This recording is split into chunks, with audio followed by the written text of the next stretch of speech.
ओम नमो ओंकारेश्वर देवताय नमः. ओम नमः शिवाय. ओम नमः शिवाय. अवधूत चिंतन श्री गुरुदेव दत्त. मंडळी, आपण ऐकत आहात शिव भक्तीचा माझा प्रवास, हे माझं आत्मकथन. हं? मी मागील भागामध्ये सांगितलं तुम्हाला की मला रेडिओचा नाद लागला, रेडिओ ऐकत असे कारण मी उदास असे. कसं ना उदास की मला एक दिशा सापडत नव्हती. शाळेतलं बी आता कमी झालं होतं, जात होतो कधी मध्ये कधी मध्ये, कारण आता शाळेत बी माझी गरज पडत नव्हती कारण शिक्षक नवीन आले होते, शाळा माझ्यापासून दूर गेली होती, मीही मोठा होत होतो. फक्त अभ्यासासाठी काही विचारायचं असेल तर गुरुजीकडे जात होतो आणि गुरुजी मला काम सांगतच होते, कधी असं रिकामी जाऊ देत नव्हती. थोडंसं म्हणले, अरे गिरी, थोडं सांग बरं मुलांना, गोष्ट काहीतरी सांग, अगर गाणं शिकव. मला ते अर्धा एक तास माझ्याकडून घेतच असत. मी जरी तिथून टाळायचं, कारण पुन्हा पुन्हा थोडंसं मोठं होईन तसं मीही टाळू लागलो, कारण काय व्हायचं, गुरुजीकडे गेलं की गुरुजी मला काम सांगितलं म्हणून समजा. म्हणून मी थोडंसं टाळाटाळ, पण चाललं होतं. मलाही कुठं करमना गेलं, उदास वाटेल तर शाळेत जात असं मी. मुलांना गोष्टी सांगायचं, मुलांना कविता शिकवायच्या, अशा गोष्टी चालल्या होत्या माझ्या. आणि मी तर सांगितलं तुम्हाला, रेडिओचा नाद असल्यामुळे मी एकदा रेडिओवर बी गेलो, तुम्हाला ते मागील भागामध्ये ऐकलं. आणि एक माझ्यात आत्मविश्वास आलता, पण आपला दिशा कोणती आपली हे सापडत नव्हतं. आता प्रत्येक जणाची एक दिशा ठरलेली असते. मुलं शिकवताना पालक काय करतात की त्याला डॉक्टर बनवायचं, त्याला काय करायचं, असं म्हणजे पालकांचं असतं, त्यासाठी शाळा शिकवायची. आणि त्या काळामध्ये असं काही जास्त नोकऱ्या वगैरे मला तर काही माहीत बी नव्हत्या. कारण वातावरण नव्हतं घरातलं तसं काही. आणि मी एकटा एकटा राहत असे जास्त करून, आलं तर एक जास्त मुलांसमोर आणि तेवढंच. म्हणजे कधीही एकांत मला आवडत असे, एकांत. एकांतमध्ये मी थोडंसं उदास झालो, पुस्तक वाचेन, हे तर तुम्हाला सांगितलंच आहे. मी खूप काही पुस्तक वाचत असे. आणि पण मनामध्ये आपला एक दिशा पाहिजे कुठली तरी. मग अशा करता करता चालत होतं. मग शेतात तिथं जिथं आता मंदिर बांधलंय तिथं जाऊन बसणं वगैरे, हे तर तुम्हाला पाठीमागे सांगितलंय मी. आणि असं करता करता एक मला किस्सा आठवतोय तुम्हाला आता बोलत बोलतच. माझी 10वीची एक परीक्षा होती, जी त्याच मागं पुढे असेल काळाचा, म्हणजे काही नेमकं लक्षात नाही. आणि 10वीची परीक्षेतली एक मजा झाली. काय होतं, पूर्वी काय होतं, 10वीवर डी.एड असं होतं. कारण जास्त करून नोकऱ्या तर शिक्षक वगैरेचं जास्त होतं, आणि 10वीवर डी.एड असायचं. 10वी म्हणजे महत्त्वाची होती त्या काळात आमच्या. तर 10वीला पास होणं म्हणजे कठीण काम होतं. सगळेच मुलं पास होतील याची नो गॅरंटी, होतच नव्हती शक्यतो, कारण हार्ड होता कार्यक्रम, आताच्यासारखं सोपं नव्हतं ते. आणि आमचं बघितलं तर खेड्यातलं वातावरण, त्याच्यामुळं बऱ्याच वेळेस काही गोष्टी होत्या, अभ्यास लक्षात राहत नसतं, अगर वातावरण नसल्यामुळे. क्लासची सोय नसायची त्या काळात कुठे, आतासारखं क्लास वगैरे नव्हते. आता पहिलीपासूनच क्लास लावले आहेत लोक. तर मी लावला होतो वाटते, कशाला क्लास, गणित, इंग्लिश, अजून काय माझ्या लक्षात नाही, पण लावला होता वाटते. पण कधी जातो कधी नाही असं होतं माझं. आणि बघता बघता माझी 10वीची परीक्षा आली. पण घरामध्ये असं काही वातावरण नव्हतं की मुलगा 10वीला आहे आणि त्यांना अभ्यास कर, काही कुणी बोलतच नव्हतं मला. आणि घरामध्ये बसू वाटत नव्हतं मला. येऊन जाऊन मी नाईटनं आपलं हे गुरुनं सांगितल्यामुळे घरी मदत करा असं म्हणून मी वडिलांना मदत करतो शिवणकामामध्ये वगैरे. पण ती लहरी महम्मद सारखं आलं म्हणा तर गेली शनांना तर टाकलं टोपलं बसली उन्हाला, असला कार्यक्रम होता. म्हणजे असं कुठलंच असं म्हणजे कुठल्याच मापात बसत नव्हतो मी. धड शेतात बी काम करत नव्हतो, शेतातलं आवडतच नव्हतं मला. आणि चाललं होतं. आणि 10वीच्या परीक्षेमध्ये एक किस्सा झाला, ते तुम्हाला सांगायचं आहे. तर 10वीच्या परीक्षेत एक सांगायसारखा किस्सा म्हणजे काय, असं माझं नाव गिरी, आणि वरून एका मुलीचा नंबर आला, म्हणजे असं एका मागे एक आमच्या एका लाईनमध्ये. आणि मुलगी समोरच्या बाकड्यावर, मी पाठीमागल्या बाकड्यावर. आणि कॉपी प्रकार ही फक्त मुलांचा ऐकून होतो. मला कॉपीचं काही तेवढं इतकं काही नव्हतं ज्ञान. पण बरेच मुलं कॉपी करण्यामध्ये लय तरबेज होते. कुणी प्रत्येकाच्या वेगवेगळ्या पद्धती असायच्या. कुणी पॅन्टीच्या आतून त्या आपलं ते आपलं हे पिंढऱ्यामध्ये इलास्टिक लावून त्याच्यामध्ये कॉप्या खाऊन ठेवायचे. कुणी असे वेगवेगळे प्रकार करत होते मुलं. पण मला काही जमत नव्हतं ते. हं? कारण तेवढं काही ॲक्टिव्हपणा नव्हता माझ्याकडे की असं काहीतरी करावं म्हणून. आणि विशेष म्हणजे मी दिशाहीन होतो. हं? शिकायचंय कशासाठी? एकच जिद्द होती माझ्याकडे शिकण्यासाठी, की ती म्हणजे मला माझ्या ते जाणते चुलते होते ना, ते लहानपणी म्हटले होते, एकदम आई ज्यावेळेस शाळेत जात नव्हतो त्यावेळेस सांगितलं होतं की हा मुलगा शिकणार नाही. आणि त्या जिद्दीसाठी मला शिकायचं होतं. हं? असं देह नव्हतं की मला पुढे नोकरी करायचं, अगर नोकरी लागते ना असं होतं, ही काही डोक्यात नव्हतं. फक्त मी शिकत राहिलो, परीक्षा देत राहत होतो. हं? आणि कॉपीचं तेवढं काही मनावर घेतलेलं नव्हतं. हं? पोरं मग म्हणायचे असं करायचे तसं करायचे, पुस्तकं फाडायचे. अपेक्षित म्हणून जे होतं नवीन आलेलं ते अपेक्षित गाईड्स वगैरे ते असं त्याच्या चिठ्ठ्या करू करू ते प्रत्येक त्याच्या क्रमांकानं व्यवस्थित लावायचे. पण मला काही ते जमलं नव्हतं. हं? मी आपलं एका दिवशी कुठला पेपर होता काही मला आठवत नाही तेवढं. मी सायकलवर केजला जात होतो. केजला परिषद होती माझी, जिल्हा परिषदला. तर शाळा मोठी होती तिथे. आणि त्या मुलीचा नंबर आलेला होता पुढे माझा मागं. पण त्या मुलीनं अशी कॉपी केली होती भारी की हं, ती जे पहिलं काय होतं स्कर्ट, अम्ब्रेला कर्ट म्हणून होते, म्हणजे अम्ब्रेला अम्ब्रेला असं त्याला नाव होतं स्कर्टला. तिनं डबल घातलं होतं स्कर्ट. आणि आतलं कर्ट जे होतं ते पांढरं होतं. आणि त्याच्यावर दुसरा कलरचं घातलं होतं, निळसर निळसर कलरचं, निळा काळसर असं डार्क ह्याच्यातलं. कारण काय होतं की वरून मधल्या पांढऱ्या त्या ह्याच्यावर अंब्रेलावर तिनं कॉपी लिहिलेल्या होत्या, पॉईंट पॉईंट पॉईंट पॉईंट मोजके लिहिलेले होते. आणि तिनं ती डबल घालून ती आली मध्ये, पण ती कोणालाच माहीत नाही. पण असं झालं, पेपर आपले हे दिले, पेपर दिले सगळ्यांना की असं तिनं पुढे गेलं. शिक्षक की हळूच मला म्हणते, असं म्हणते, ए गिऱ्या. म्हणलं काय? मी असं ते अम्ब्रेला पाठीमागून पांढरा अम्ब्रेला बघा आतमध्ये, त्याच्या खाली कॉपे असं म्हणजे पॉईंट लिहिलेले आहेत. मी ज्यावेळेस विचारीन ना त्यावेळेस तू मला सांग. म्हणलं काय? आता ते आंब्रेवर लिहिलं मी कसं बघणार ते? हं? पण अशी आयडिया केली होती तिनं. पुढे सगळं झालं, जितकं लिहायचं तेवढं हळूच तिनं ते मागून असा ती वरला जी आंब्रेला होता निळसर कलरचा, तिनं वर असा पाठीमागून केलेला करून ती अशी बसली. आणि बाहेर कुणाला जाणवत नव्हतं एवढं मधलं. आणि तिनं विचारला एक प्रश्न मला. एक प्रश्न विचार म्हणजे असं असं त्याचं सांगलं, हळूच बनायची, हळूच लय नाजूक आवाज. अरे त्याचा आता काय, त्याचं काय बघा. मग आता खाली कसं बघायचं? मग मी वरून पेन असं लिहित खाली टाकला. कारण ती शिक्षक समोरून बघत असं ना, ती सारखं लक्ष असाय त्याचं.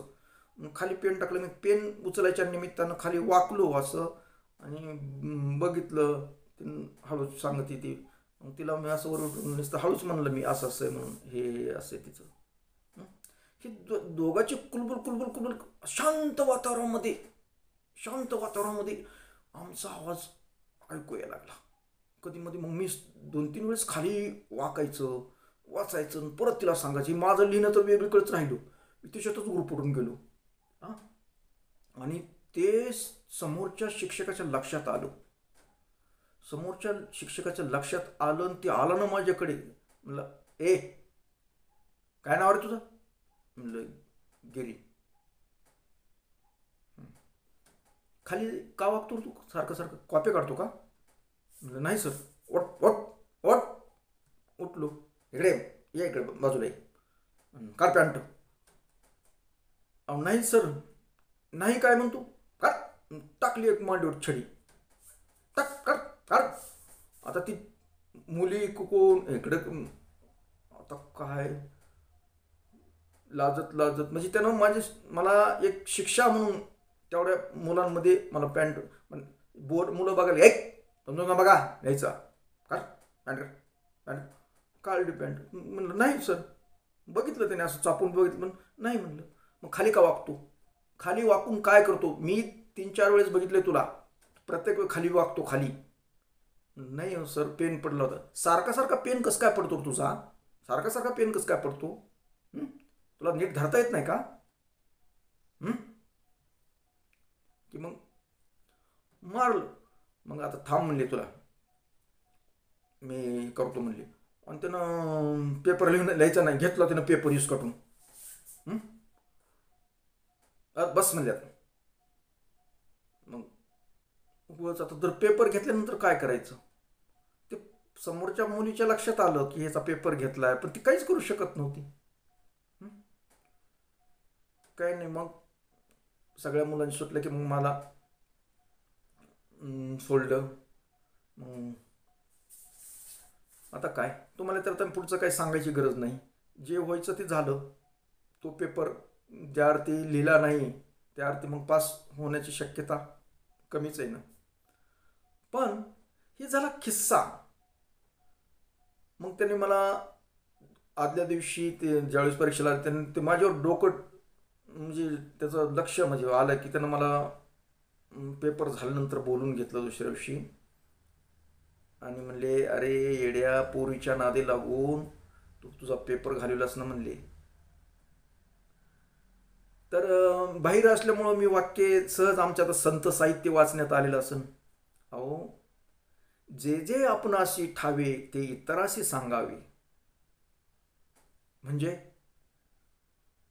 तू खाली म्हणजे म्हणलं सर काय होतं त्या मुलीनं त्या स्कर्टवर लिहिलेली होती कॉपी आणि तिनं मला सांगितलं होतं की तू वाचून मला सांग काय ते सांगत होतो म्हटलं अरे म्हणला समाज कार्यकर्त्या तुझं वाया घालवलं ना दुसऱ्याचा नीट खेत करता करता तुझा पेपर घालवला ना तू म्हणलं तसं आहे गुरुजी मला काही नोकरी फिवकारी करायची नाही पण ती मुलगी हुशार आहे आता कॉपी करेन म्हणलं तिचं कल्याण तर होईल ना माझं काय कल्याणाचं मला उगं शिकायचं म्हणून शिकायला लागलं म्हणलं असं काय माझं कुठं मला काय नोकरीसाठी शिकायचं नाही काय नाही कुठलं काही करायचं नाही वा वा वा म्हणजे मग परीक्षा कशाला देतोस म्हणलं परीक्षा द्यायची ना म्हणलं परीक्षा तर द्यावं लागते ना म्हणलं तर अशा पद्धतीनं आमचा पेपर गेला त्यावेळेस पुन्हा दिले डबल परीक्षा दिली ते पुढचा प्रश्न राहिले मग कालांतराने काय झालं ती मुलगी D.Ed केल्यानंतर ती शिक्षिका झाली बऱ्याच एक कालावधी 5-7 वर्षाच्या कालावधी गेला असेल अगर जास्त बी गेला असतं योगायोगानं माझी केज त्या म्हणजे केज आमचं जे आहे तिथं मी कशाला तरी असं कुठंतरी चातानी आलो होतो तर तिनं बघितलं पण आता ती कशा ओळख होती ती त्यावेळेस स्कर्टवरती तसली बघितलेली आता साडी तिच्या काकाला मूल होतं तर तिनं ओळखलं आणि ती आली जवळ त्याच्याबरोबर बहुतेक तिचा नवरा असेल ते आले जवळ म्हणली काय गिऱ्या ओळखलं का म्हणलं नाही ओळखलं आता कसं मी एवढं डोकंच लावत नव्हतं कारण ते त्याचं थोबाड पुढे होतं आणि जास्त बोलण्याचा काही संबंध नव्हता तेवढं त्या कॉपी पुरतं चालतं कशाला लक्षात ठेवतो फक्त आपला पेपर गेला एवढंच लक्षात आहे आपल्या आणि कुणामुळं गेला हे बी लक्षात आहे तेवढं पण हीच आहे बाई म्हणून कुठं माहीत होतं मला मग ती म्हणली ओळखलं नाही म्हणलं नाही ओळखलं की हो अरे तू मी 10वीला परीक्षेला होतो तिथं तुला पेपर देऊ दिला नव्हता गुरुजींनी ते सरांनी म्हणलं ओळखलं ना म्हणलं काय करतोस म्हणलं काय नाही करत असंच आपलं मग पुढे शिकलास का नाही शिकतो पण म्हणलं काय पास झालता का नाही म्हणलं कशाला गेला पेपर माझा त्यावेळेसचा म्हणले जाऊ दे अरे काहीतरी कर शिक काहीतरी म्हणलं तुम्ही काय करतात मी शिक्षक आहे आणि हे बी शिक्षक आहेत असं आहे का बरं बरं बरं चांगलं आहे झालं एवढं पण माझ्या डोक्यात एक क्लिक झालं अरे लोक आपण त्या लोकांसाठी केलं लोक शिकून नोकरीला लागले आणि आपण काहीच करीत नाही. थोडंसं वाईट वाटलं. हं? आपला अवतार काय, रुपयाचं काम करणं नाही, जायचं आपण आपलं थोडंसं काम करायचं, त्याच्यावर शिकायचं. कुठं काय आपलं एक ध्येय नाही, लोकांनी ध्येय गाठलंय. हं? त्यावेळेस वाईट वाटलं ती गोष्ट. हं? अशा पद्धतीनं माझे चाललं होतं. आणि त्याच 10वीच्या परीक्षेच्या नंतर त्या कालावधीमध्येच मी फोटोग्राफी पण शिकत होतो. ते पाठीमागे एक उल्लेख केला होता मी. खरबडे सर म्हणून एक गीता फोटो स्टुडिओ म्हणून केजला दुकान होतं त्यांचं. ती गायकवाड गुरुजीमुळे तिथं मला ठेवलं होतं शिकण्यासाठी म्हणून. पण ही खरबडे सर काय करत होते, ते होते वसंत विद्यालयाला शिक्षक चित्रकलेचे. हं? त्यांनी सकाळी 10ला जायचे आणि दुपारी एक चक्कर हाणायचे आणि संध्याकाळी यायचे. आणि मला काही ते नुसतं दुकान राखायलाच ठेवलं होतं. कारण कुणाचे फोटो द्यायचे, त्याची पावती करायची. पण मला फोटो ज्याच्यासाठी गुरुजींनी मला ठेवलं आहे तिथं, ते काही मला शिकवत, महिना दीड महिना झाला तरी ही काय वाघ शिकवायला तयार नाही गुरुजी. म्हणजे कॅमेऱ्याला हात लावायचं अवघड. ती गुपचूप गेल्यानंतर दरवाजा बंद करायचा आणि कॅमेरा कसा असतं बघायचा. पण त्यांनी अगोदरच बजावून ठेवलं होतं, कॅमेऱ्याला वगैरे हात लावायचा नाही. आता त्यांचं सुद्धा त्यावेळेस बरोबर होतं. कारण आता मला ते योग्य वाटतं, पण त्यावेळेस मला त्यांचा राग येत होता खरबडे सरांचा. कारण मला शिकायला ठेवल्यानंतर ह्या माणसानं मला कॅमेरा कसा चालवायचा, काय असतं हे सांगतच नसतं.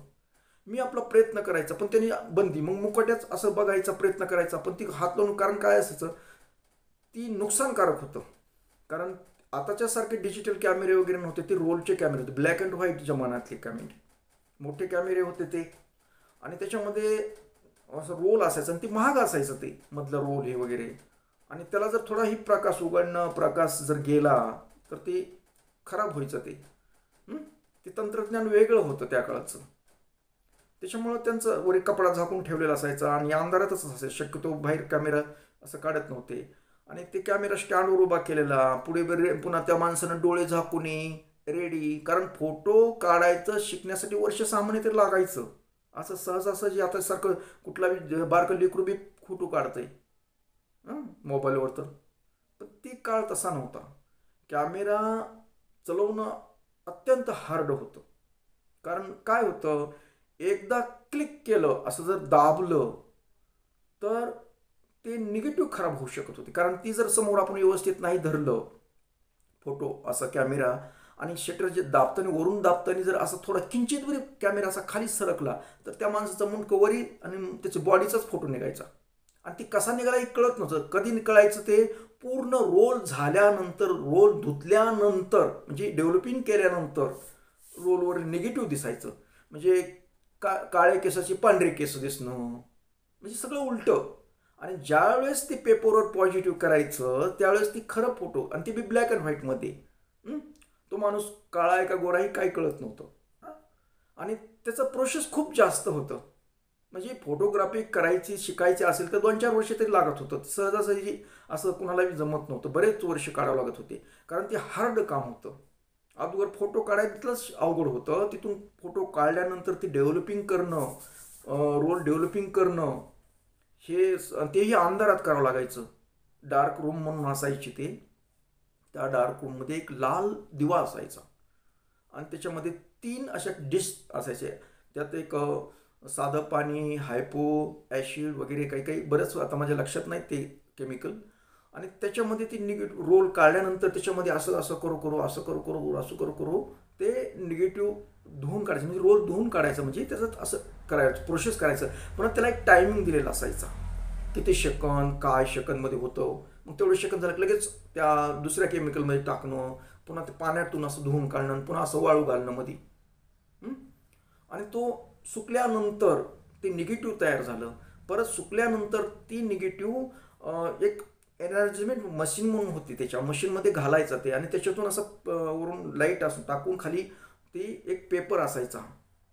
त्यावेळेस हिंदू कंपनीचे, कॉडॅक वगैरे अशा कंपनीचे पेपर होते ते पेपर खाली लावायचं आणि त्या पेपरवरती वरलं प्रतिमा पडायची. मग तिला बी शेकन दिलेले काहीतरी ठराविक टायमापर्यंत. तेवढं ठरलं की बंद करायची लाईट आणि ती उचलायचं कागद म्हणजे पेपर आणि त्या ह्याच्यामध्ये केमिकलमध्ये अजून धुवायच्या ते, आणि त्यानंतर हळूहळू प्रतिमा त्याच्यावर उमटायची.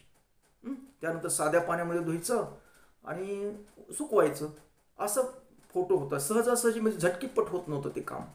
आणि ती रोल भरल्याशिवाय, ती पूर्ण रोल झाल्याशिवाय फोटो काही मिळत नव्हते. म्हणजे एकदा फोटो काढल्यानंतर 2-4 दिवस, 8-8 दिवस लागायचे ते फोटो आपल्याला मिळण्यासाठी. एवढं अवघड होतं ते. आता काय लगेच 1 मिनिटात फोटो. तर ही काम होतं. मग मी कधी जायलो कधी नाही, मला बी निराशा यायला लागली. कारण इतके दिवस जातो आपण नुसतं दुकानात झाडू मारतो, हे माणूस फोटो शिकवत बी नाही, काय नाही, फक्त फोटो काढताना मध्ये बोलवायचा, बघ कसं काढतोय ते. पण कॅमेरा चालवायचं कधी सांगत नव्हतं ते. मग मी 1-2दा प्रयत्न केला, त्यानं ओळखलं, त्यानं तिथं झाकून ठेवलेलं थोडासा कपडा इकडे तिकडे जास्त झालेला की त्यानं ताण दिला आणि बोललं मला ते. मी म्हटलं, मी उलटं बोललो मी त्यांना, किंवा म्हणलं गुरुजी, म्हणलं तुम्ही मला शिकवत नाहीत, मला शिकण्यासाठी ठेवलं ना गुरुजींनी.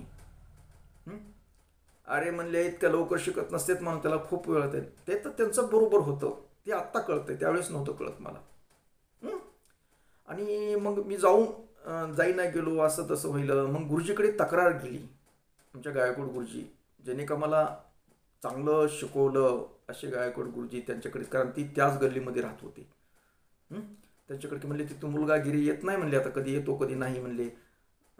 मला विचारलं एका दिवशी गुरुजीने बोलून घेऊन की, अरे तू जात नाही का? म्हणलं गुरुजी, मला ते शिकवतच नाहीत फोटो काढायला. नाही, मी सांगितलं त्यांना. मग त्याने पुन्हा त्यानंतर मला थोडं शिकवायला चालू केलं, पण काही कालावधीसाठीच. एवढं काही हे म्हणजे त्यांनी काही परफेक्ट असं काही सांगितलं नाही, की फक्त न्यायचे मला ते काम करताना मध्ये डार्क रूममध्ये उभा करायचे, कसं धुतो काय बघ म्हणायचे, नुसतं बघत राहा म्हणायचे. पण हात लावू देत नसत त्या ह्याला कशाला. मी बघायचं. मग ती गेल्यानंतर मी एक दिवशी केला प्रयोग, निगेटिव्ह कट करून. मी मग मला तेवढंच, आता मला अनुभव नव्हता काही, पण थोडंफार काहीतरी आलं. ती माहीत झालं त्यांना. असे बोलले मला की भयंकर. अरे म्हणले, ती लोकांचे असतात म्हणले निगेटिव्ह, तू खराब करते, लोकांचे फोटो असतात त्याच्यामध्ये, त्या कॅमेऱ्यामध्ये रोलमध्ये, तू कसं डायरेक्ट कट केलास तू, असं तसं झालं. आणि ही तक्रार मग आमच्या भावाकडे गेली. भावानं ते चित्रकलेचं शिकलेला होता, तो बीडला, ते कॉलेजमध्ये, चित्रकलेच्या कॉलेजमध्ये चित्र वगैरे, आणि त्या सरांचं पण तेच शिक्षण झालेलं होतं. मग भाऊ त्यांच्याकडे गेला. मग ते भाऊ त्यांच्याकडेच राहिला, तो तिथं फोटोग्राफी शिकायला बी, ती चित्रकला, दोन्ही एका क्षेत्रातले असल्यामुळे त्यांची सेटिंग जमली ते. आणि आम्हाला काढलं अजून बाजूला. आम्ही अजून आलोत गावाकडे. मग गावाकडे आलोत की आपलं चाललं. मग ती उदास वाटायला लागलं, काय करायचं आणि काय नाही, की जर फोटोग्राफीतलं अर्धवट तिथं काही नाही. पण योगाव असा झाला की आमच्या भावाने एक कॅमेरा घेतलेला होता, कुणाच तरी असा जुना कॅमेरा. आणि जे भावाला सुरुवातीला जमत नव्हतं, की मी डोकं लावत होतो कसं काढायचं ते, अगोदर थोडं तरी मला तिथला अनुभव आला होता ना. मग मी ती कॅमेराचा वापर केला. मग ते कॅमेरामध्ये रोल टाकून मग फोटो काढायलो. मग कधी चुकायचं, असं तसं व्हायचं. मग धुवून आणायची तिकडून, चालू होतं. आणि मी थोडंफार असे फोटोग्राफी करायला लागलो त्याच्यातली. आणि पण अशी दिशा नाही मला कुठली व्यवसायामधली भेटली. हे करायचं. मग ती भाऊ तिथं शिकत असला तरी भावाचं काही लक्ष नव्हतं घरी. ते कधी यायचा कधी नाही, काय त्याचं वेगळं होतं. पण मला तर हे दररोजचं काम पडलेलं होतं. संध्याकाळी शिवणकाम करणे, बाहेर इकडे तिकडे फिरणे. आणि उदाशी नावाचं जे होतं तंत्र, ही उदाशी काही जात नव्हती, कारण मला दिशा सापडा गेली ती, काय करावं आणि काय नाही. आता मग मी इकडं काही बघायचं, वेगवेगळे प्रयोग करून बघायचं. समजा रेडिओवर ऐकण्याचं, रेडिओवर हे बी लिहायचं, मी कथा बी लिहायचं, पाठवायचं बी, आणि कथा ती व्हायच्या बी सादर, तिथं बी कधी करायचो. पण ही काही असं दिशाहीनच होते ना सगळे, असं कुठलं परिपक्वता काही नव्हती त्याच्यामध्ये. आणि मग कुठंतरी माझं मन वाटायलं की आपण आता या गोष्टीमध्ये ही चाललंय, पण आपल्याला काहीतरी करणं गरजेचं आहे. आणि काय करायचं ही तर आता दररोजची देवपूजा ह्या गोष्टी होत होत्या. मी असं काही करावं वाटायचं की जेणेकरून आपण कुठंतरी स्थिर व्हावं जीवनामध्ये. हं? पण जीवनामध्ये स्थिर होण्यासाठी मला अशी दिशा सापडणार गेली ती. कधी कधी वाटायचं नोकरी का करतात की लोक, कशाला शिकतात आणि काय. आपण कुठंतरी अजून मटाफिटावर जावं, अगर कुठं निवांत मध्ये राहावं. हं? नको घरी गेलं की किरकिर, आईवडिलांचे भांडणं, घरामध्ये स्थिर मन नाही. म्हणजे कुठंच माझं मन लागत नव्हतं. मन थोडंफार लागायचं तर ते नामस्मरणात लागायचं. नामस्मरण केलं मला मग त्रास व्हायला की मी आपलं ओम नमः शिवाय, ओम नमः शिवाय, ओम नमः शिवाय असं बोलत राहायचं मनातल्या मनात. चालू होईल. मग ही फक्त तेवढं म्हटलं की मला बरं वाटायचं. हं? मला प्रश्न पडायचे की मी काय करावं, नेमकं काय करावं. कुठल्या ह्याच्यामध्ये आपल्याला मन का लागत नाही.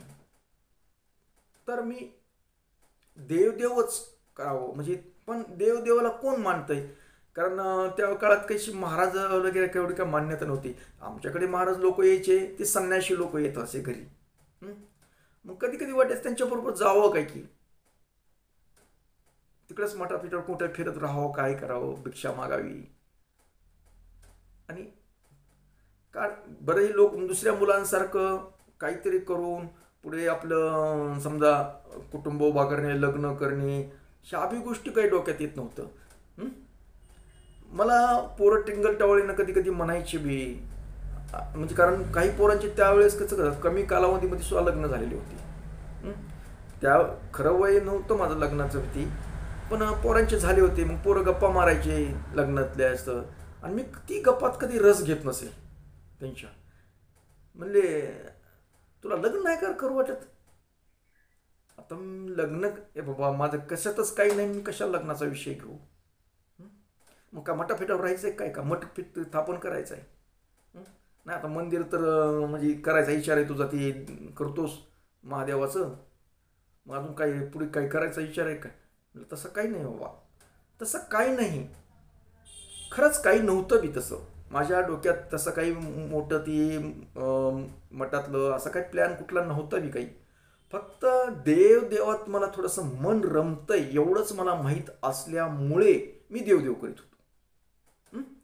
मग असं वाटायचं की काहीतरी आपण चांगले मंत्र जप करून एखादी शक्ती मिळवावी. शक्ती तशी तर अंतर्गत माझ्या एक दैवी शक्ती होती, पण त्याचा उल्लेख झालेला नव्हता. म्हणजे त्याचं काही असं मला जास्त दाखवत नव्हतं काही. आणि त्याचं मला त्याची जाणीव पण नव्हती. फक्त माझ्या हातून काही गोष्टी सांगितल्या ती खऱ्या होत होत्या, पण ती माझ्या शक्ती अशी याची जाणीव नव्हती मला. मी तर लहानपणी सांगितलं ना तुम्हाला की मला लोक शेतामध्ये घेऊन जायचे याला आपलं पाणी विहिरीचं सांगायला वगैरे. मी सांगायचा अंदाज म्हणजे मला त्यातलं काही कळत बी नव्हतं, तरी मी सांगत होतो. पण होती काहीतरी शक्ती, पण त्याची जाणीव नव्हती मला. पण काय करावं काय नाही एवढं मला काही कळत नसतं. दररोजचा दिवस जात होता असंच. आणि मग कर्माना गेलं की आपलं ठरलेलंच आटम आहे, देव करणं, एखादं धार्मिक पुस्तक वाचणं. पण जगण्यासाठी दिशा अशी काही सापडतच नव्हती. आणि मला त्याच्याविषयी काही आकर्षण पण नव्हतं. इतर मुलांना जसं आकर्षण असतं तसं माझ्या मनात काही आकर्षण नव्हतं. म्हणून बरेच जण मला तुला महाराज व्हायचं आहे कारण नेमकं आयच बी गोसायचा तो, तुमच्यात महाराज पण कोणी करीत बी नाही, तू तरी कर काय असं म्हणायचं. पण मला ते वाटत नव्हतं की मी महाराज होणार आहे का नाही, याचं काय त्याची काही कल्पना नव्हती. पण मी धार्मिक गोष्टीविषयी बोलत असे. कुठलाही विषय असेल पोरांमध्ये तर मी चांगलं समजावून सांगत असे. ती मग कुठल्याही ज्ञानातलं काही असो, माझं वय बी नव्हतं त्या गोष्टीतलं, मी त्या गोष्टी बोलत असते. त्याच्यामुळं बऱ्याच जणांचा गैरसमज होता, अगर समज होता की ही नक्कीच महाराजासारखंच बोलतंय. म्हणून ते मला एक थोडं कुणी महाराज बी म्हणू लागलं पोरापैकी बी. का गिरी महाराज म्हणायच्या, म्हणजे हे ना टिंगलीनं म्हणायचे काही. पण महाराज म्हणले म्हणून आपल्यात महाराज गुण बी नव्हते काही असं वाटायचं. हे दिवसांदिवस चाललं होतं. मी उदास होतो. फक्त माझी उदासी जात होती फक्त शिव जप करण्यानं, अगर देवाचं साहित्य वाचल्यानं. मग पुढे असेच दिवसेंदिवस चालले होते. बरेचसे असे अनुभव काही काही मध्ये आले. आणि ते कसे आले हे तुम्ही पुढील भागामध्ये ऐकणारच आहोत. तर मंडळी, आता आपला जास्त वेळ घेत नाही, पुढे बोलणारच आहोत. पण तोपर्यंत आजचा भाग इथेच थांबूया आणि परत भेटूया उद्याच्या कार्यक्रमात. तोपर्यंत मंडळी, ओम नमः शिवाय. जय हिंद, जय भारत. सुखी राहा आणि समाधानी राहा.